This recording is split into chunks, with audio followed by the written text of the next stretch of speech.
नमस्कार, आप सभी का स्वागत है टीवी 7 भारत पर। मैं हूं आपके साथ अंकुर गोस्वामी। आप सभी का स्वागत करता हूं टीवी 7 भारत के इस बेहतरीन पेशकश में। तो ज्यादा वक्त न जाया करते हुए सीधे रुख करेंगे खबरों की ओर। गुजरात एटीएस यानी कि एंटी टेररिस्ट स्क्वाड ने आतंकवाद के खिलाफ बड़ी कार्रवाई करते हुए प्रतिबंधित आतंकी संगठन जैश ए मोहम्मद से जुड़े 8 आतंकियों को पकड़ने की बात वो यहां पर सामने आ रही है।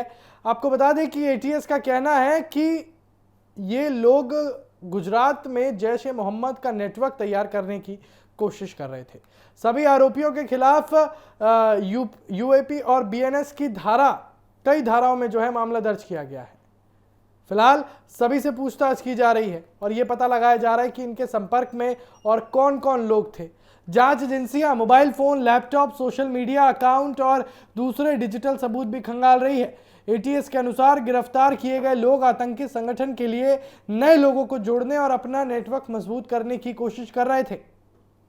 जांच में यह भी पता लगाया जा रहा है कि उनका संपर्क देश के दूसरे राज्यों या विदेश में बैठे किसी हैंडलर से था या नहीं, और अगर जांच में किसी और का नाम सामने आता है तो उसके खिलाफ भी कार्रवाई की जाएगी।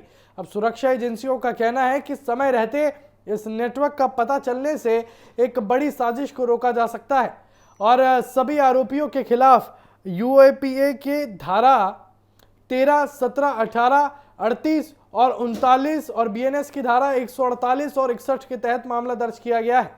यूएपीए देश में आतंकवाद से जुड़े मामलों में इस्तेमाल होने वाला सख्त कानून है। इस कानून के तहत आतंकवादी संगठन की मदद करने, उसके लिए काम करने या उसकी साजिश में शामिल होने पर कड़ी कार्रवाई की जाती है। हालांकि सभी आरोप फिलहाल जांच के दायरे में हैं और अदालत में सबूतों के आधार पर ही आगे का फैसला होगा। लेकिन ये पहली बार नहीं है कि जब गुजरात एटीएस ने ऐसी कार्रवाई की हो। 21 अप्रैल 2026 को एटीएस ने आईएसआईएस से जुड़े 2 संदिग्धों को भी गिरफ्तार किया था और जांच में सामने आया था कि दोनों सोशल मीडिया के जरिए कट्टरपंथी विचारों से प्रभावित हुए थे और देश में अपना नेटवर्क बढ़ाने की कोशिश कर रहे थे। दोनों को पूछताछ के लिए पुलिस रिमांड पर भेजा गया था। जांच एजेंसियों का मानना है कि सोशल मीडिया का गलत इस्तेमाल कर युवाओं को भटकाने की कोशिश की जा रही है। इससे पहले गुजरात एटीएस ने अलकायदा से जुड़े 4 संदिग्धों को भी गिरफ्तार किया था। इनमें 2 गुजरात, 1 दिल्ली और 1 नोएडा से पकड़ा गया था।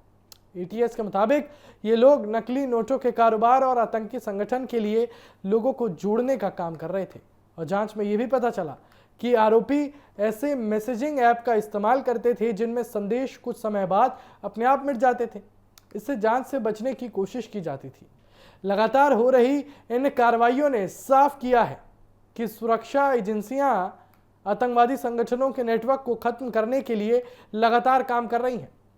फिलहाल इस पूरे मामले की जांच जारी है और एटीएस हर पहलू की जांच कर रही है। अगर आगे और जानकारी सामने आती है तो इस मामले में नई गिरफ्तारियां भी हो सकती हैं। हालांकि सभी आरोपों का अंतिम फैसला अदालत में पेश किए जाने वाले सबूतों के आधार पर ही होगा। चलिए आगे बढ़ते हैं और बात करेंगे राष्ट्रीय स्वयंसेवक संघ की।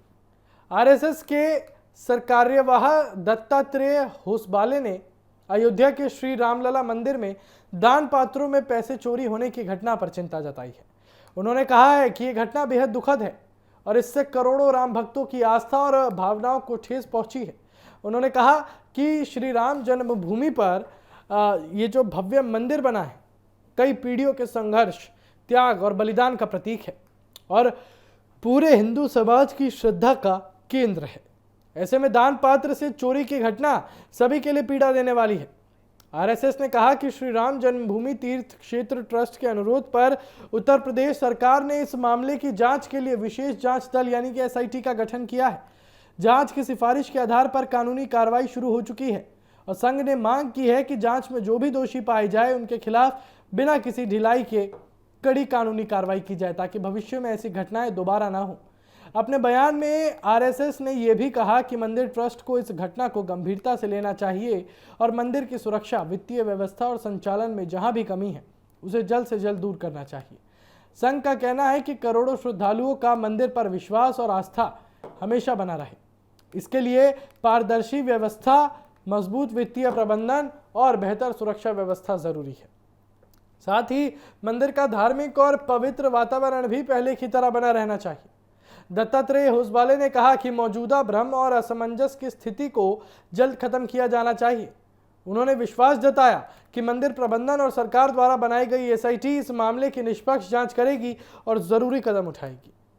उन्होंने उम्मीद जताई कि मंदिर ट्रस्ट अपनी पारदर्शी व्यवस्था और बेहतर प्रबंधन के जरिए श्रद्धालुओं का भरोसा और मजबूत करेगा। और अंत में राष्ट्रीय स्वयंसेवक संघ ने पूरे हिंदू समाज से धैर्य और संयम बनाए रखने की अपील की है। संघ ने कहा कि इस दुर्भाग्यपूर्ण घटना का फायदा उठाकर अगर कोई हिंदू धर्म, समाज या देश को बदनाम करने की कोशिश करता है तो ऐसे प्रयासों को सफल नहीं होने देना चाहिए। और साथ ही सभी लोगों से जांच पूरी होने तक अफवाहों से बचने और कानून पर भरोसा करने की भी अपील की गई। श्री राम जन्मभूमि पर निर्मित भव्य मंदिर पीढ़ियों के संघर्ष और करोड़ों राम भक्तों के समर्पण, त्याग एवं बलिदान के कारण संपूर्ण हिंदू समाज के लिए श्रद्धा, आस्था और भक्ति का केंद्र बना है।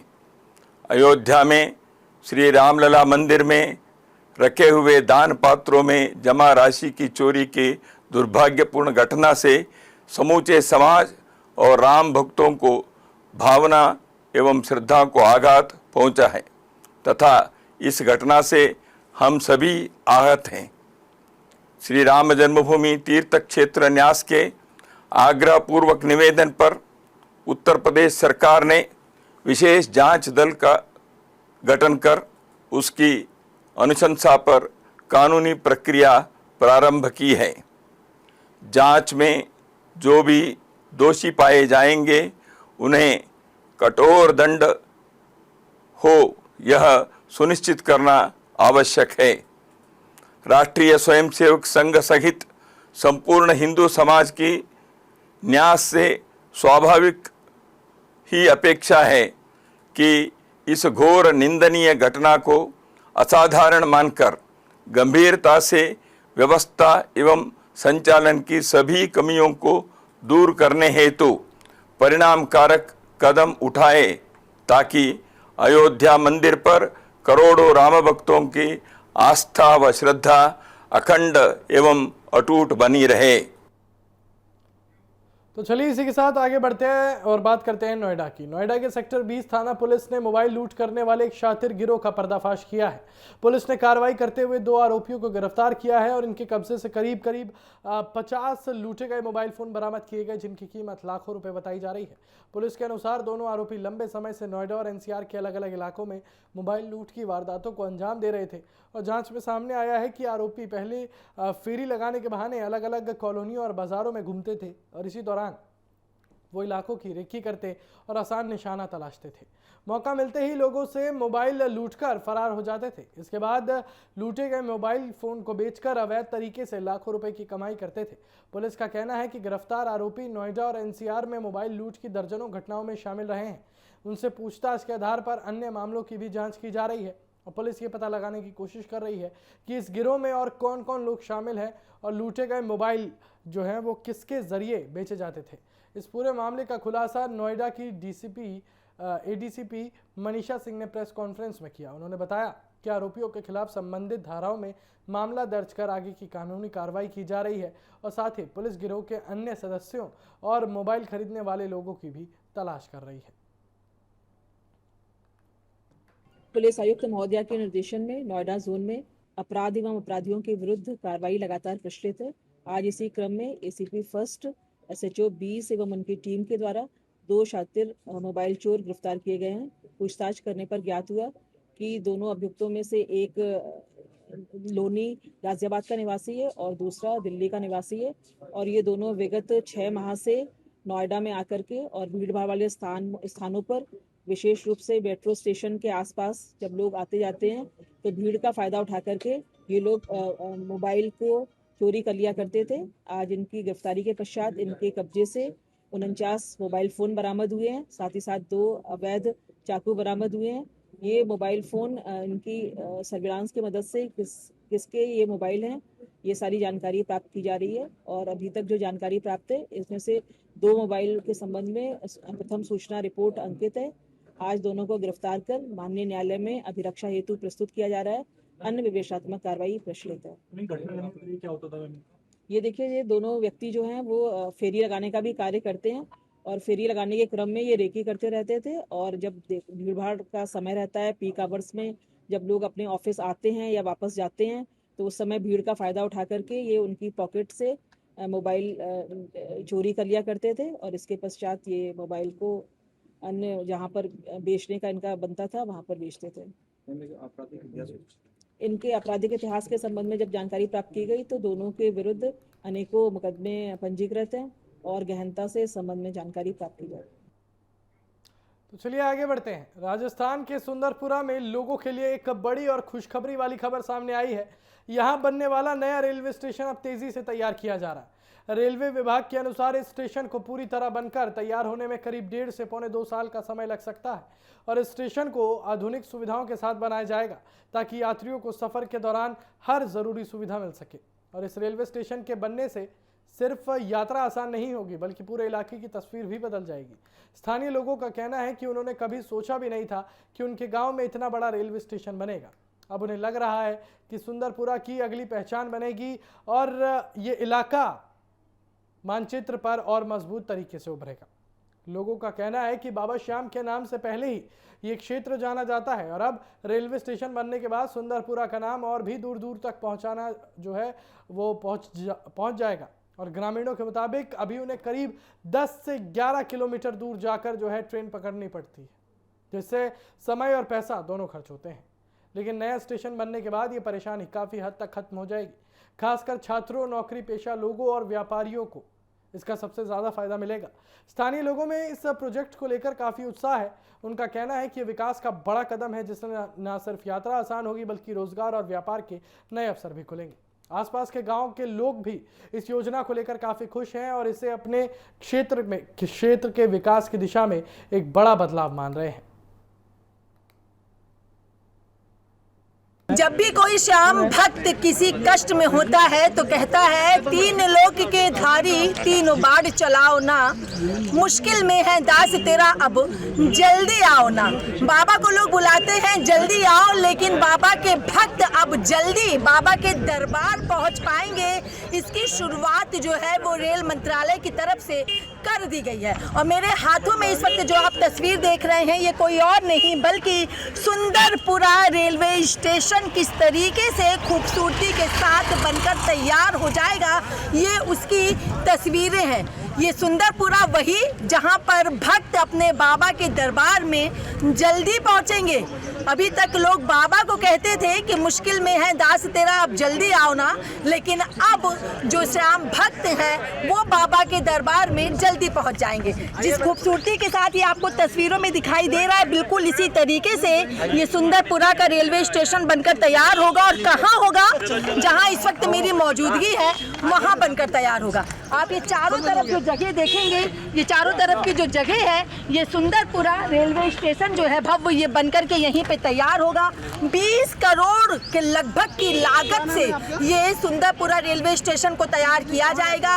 5.5 हेक्टेयर इसका जो एरिया है वो यहाँ पर है। उसी के साथ 1.5 से पौने 2 साल का वक्त जो है वो लगेगा जब यहाँ पर इस सुंदरपुरा रेलवे स्टेशन से जो श्याम भक्त हैं वो बाबा के दरबार जाएंगे। ये आप रेलवे की ट्रैक देख रहे होंगे और इसी रेलवे ट्रैक पर केंद्रीय रेल मंत्री अश्विनी वैष्णव यहीं पर पहुंचे थे और यहीं पे पहुंच के इन्होंने देखा था कि यहाँ पर ये भव्य मंदिर जो है वो बनना है, वो जो रेलवे स्टेशन है वो बनना चाहिए। उधर पीछे अगर आप देखेंगे जिस तरफ वो गाय जा रही है वहीं से बाबा श्याम के दरबार का रास्ता है। और जब यहाँ पे ये रेलवे स्टेशन बन के तैयार हो जाएगा तो यहाँ से महज 10 से 11 किलोमीटर की ही जो दूरी है वो रहेगी। यहाँ पे 15 से 16 गाँव हैं। 70,000 के लगभग इस गांव के परिवार, यानी 70,000 के लगभग जो है वो यहाँ की आबादी है। और सिर्फ यहीं सुंदरपुरा के ही नहीं बल्कि हरियाणा या किसी अलग जगह से आने वाले भी जो लोग हैं वो यहीं से सीधे अब बाबा के दरबार जो है वो जा सकेंगे। यानी जो वो कनेक्टिविटी है वो सीधे बाबा के दरबार के लिए यहाँ से जोड़ी जा रही है। यूँ ही नहीं, लोग कहते हैं, सरकारें कहती हैं कि जब डबल इंजन की सरकार होगी तो काम काम तेजी से होगा। डबल इंजन होंगे तो रेल की पटरी पर भी जो रफ्तार है वो पकड़ेगी, और डबल इंजन की सरकार है तो विकास भी हो रहा है।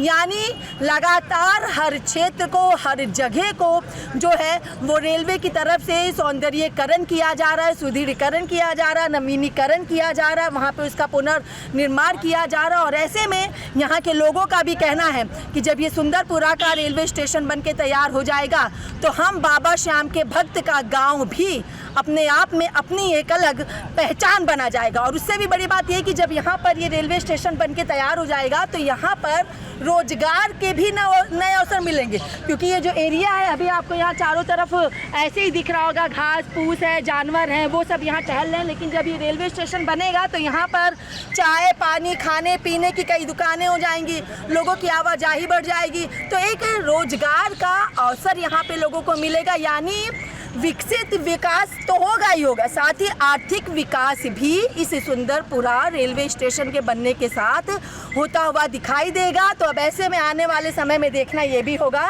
कि राजस्थान के सुंदरपुरा में रेलवे स्टेशन बनने के साथ बाबा के भक्त कितनी जल्दी अपने बाबा के पास पहुंचते हैं, क्योंकि ये रेलवे स्टेशन सारी सुविधाओं के साथ बनाया जाएगा, सभी मूलभूत सुविधाओं को ध्यान में रख करके बनाया जाएगा।